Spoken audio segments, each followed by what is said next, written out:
There is a new wave of reason sweeping across America, Britain, Europe, Australia, South America, the Middle East and Africa. There is a new wave of reason where superstition had a firm... I'm told by my American friends that when you move to a new town in America and you go to a party, absolutely the first question you're asked is, what church do you go to?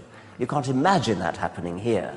So there is a difference. There is a sense in which perhaps our efforts need to be concentrated in America rather than Britain. But actually on the world stage, it seems to me that our efforts need to be concentrated in the Middle East, in places where religion is more than just a sort of cultural battle, but actually is a physical, violent battle where people are actually being killed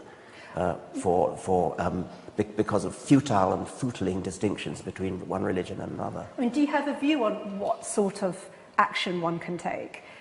We've heard from some very brave campaigners in some of these countries, but when you look at the scale of it and you look at how entrenched religious establishments are in running countries, reasonably, what are the first steps towards that? It's a very difficult thing. If you're talking about the Islamic world well, now. Yes, particularly countries, I mean, like Saudi Arabia, which are allies of Britain. I mean, so much of the Middle East.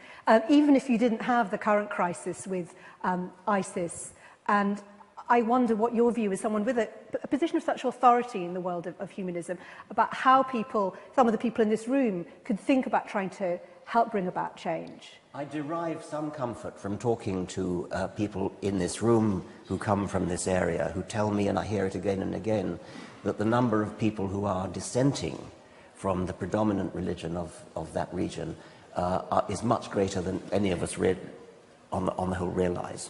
And that there is an underground movement, there is an undercurrent going on, and it could be one of those cases where there might be a critical mass, where enough of such people come out that it ceases to be dangerous to do well, so. Tell me about coming out, because this is a big part of your campaigning, but it's not.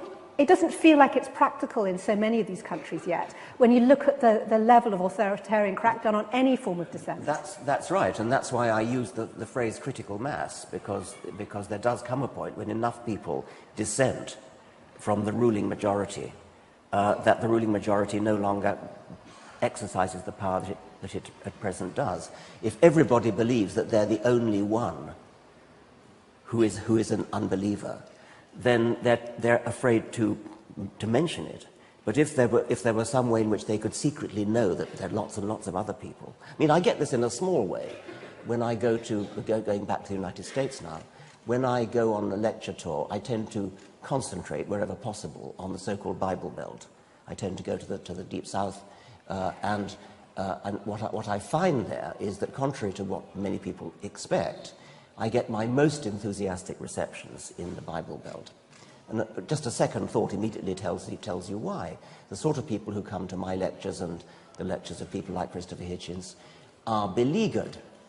They feel threatened by the society in which they live. And so when somebody like me goes there, I will fill a hall with 2,000, 3,000 people.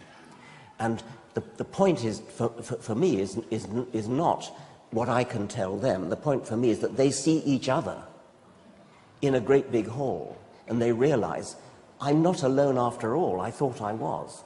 So I see myself as a lightning rod to bring people together and recognize their existence. And I'm hoping that, I mean, of course, in America, they're not actually physically endangering themselves by doing so. But there could be something similar in the Islamic world. Perhaps the internet could be a major force for informing and then empowering people, because it's relatively hard for an authoritarian government to police the internet. I mean, they try, and to some extent they succeed. But I think that it's going to get harder and harder to do that, and so it's possible that the internet may be one of our biggest weapons. Okay. I would like to abolish faith schools, in the sense of schools that are run by particular churches, particular denominations, which indoctrinate children in a particular religion, which are remarkably effective. I mean, the reason why there's so much bloodshed and violence in the Middle East is precisely because young children have been indoctrinated from the cradle upwards. And they've been sent to madrasas, they've been taught nonsense, and they've been told this is holy writ, they've been told that you've got to believe this. And people really do believe it. As Sam Harris said, the thing to understand when you're talking about people like suicide bombers, these people really believe what they say they believe.